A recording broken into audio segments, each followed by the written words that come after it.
Good evening, I'm Jeff Glor in Washington, and we are going to begin with a dramatic, emotional, historic day on Capitol Hill.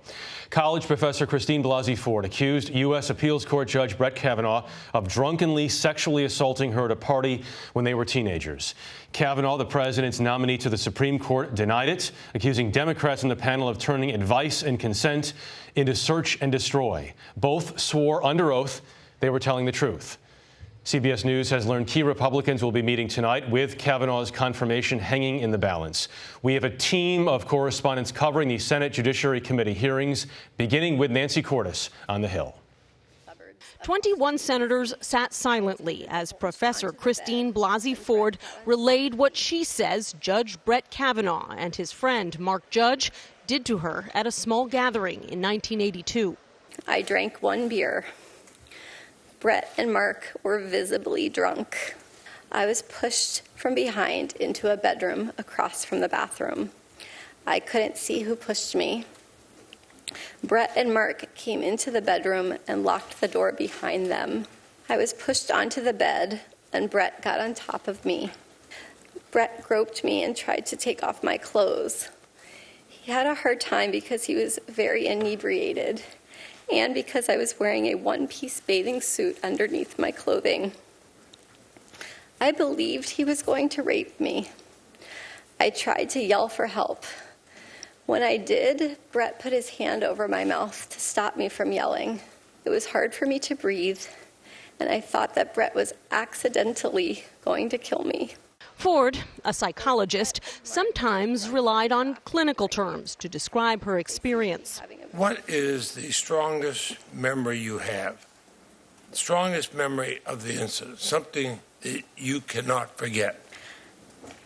Indelible in the hippocampus is the laughter, the uproarious laughter between the two, and they're having fun at my expense. The 11 Republicans, all of them men, most of them lawyers themselves, ceded their time to an Arizona prosecutor and sex crimes expert.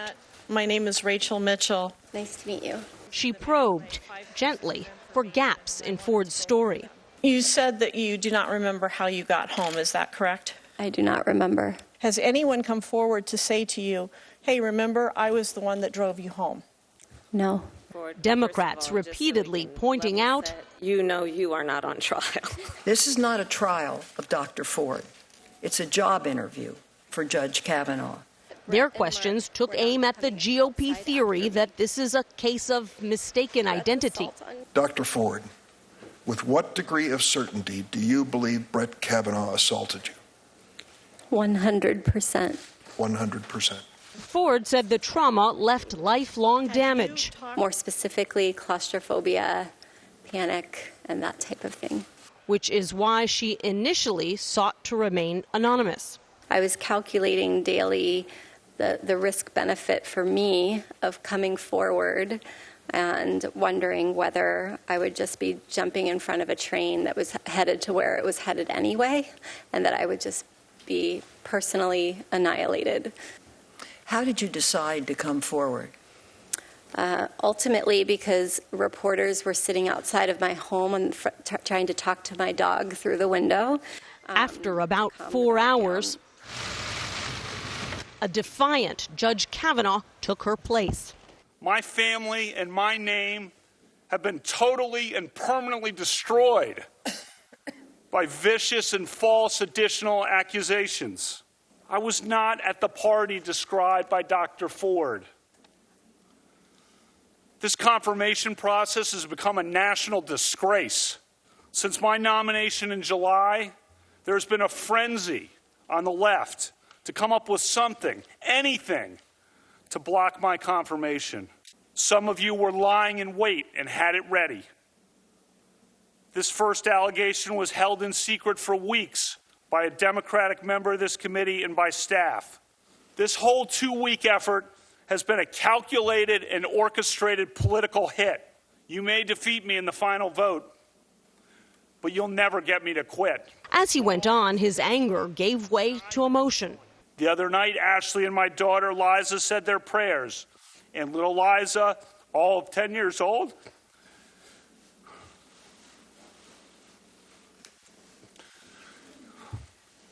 Said to Ashley, we should pray for the woman. It's a lot of wisdom from a 10-year-old. We mean no ill will. He referred to the calendars he kept in 1982. So let me emphasize this point. If the party described by Dr. Ford happened in the summer of 1982 on a weekend night, my calendar shows all but definitively that I was not there. The prosecutor, Mitchell, questioned him too. Did you consume alcohol during your high school years? Yes, we drank beer. I liked beer, still like beer. We drank beer. The drinking age, as I noted, was 18, so the seniors were legal. If you're very confident of your position, and you appear to be, why aren't you also asking the FBI to investigate these claims? Senator, I'll do whatever the committee wants. I wanted a hearing the day after the allegation came up. I wanted to be here that day. Republicans like Lindsey Graham came to Kavanaugh's defense. This is the most unethical sham since I've been in politics. And if you really wanted to know the truth, you sure as hell wouldn't have done what you've done to this guy. Are you a gang rapist? No. To my Republican colleagues, if you vote no, you're legitimizing the most despicable thing I have seen in my time in politics. Blasey Ford insisted that politics had nothing to do with it, noting that she made her first anonymous tip before Kavanaugh was even nominated, when he was still on the short list with several others. But Republicans countered again and again today, Jeff, that it was Democrats who injected politics into this when they held on to those anonymous pieces of information for weeks. Nancy Cordes, thank you.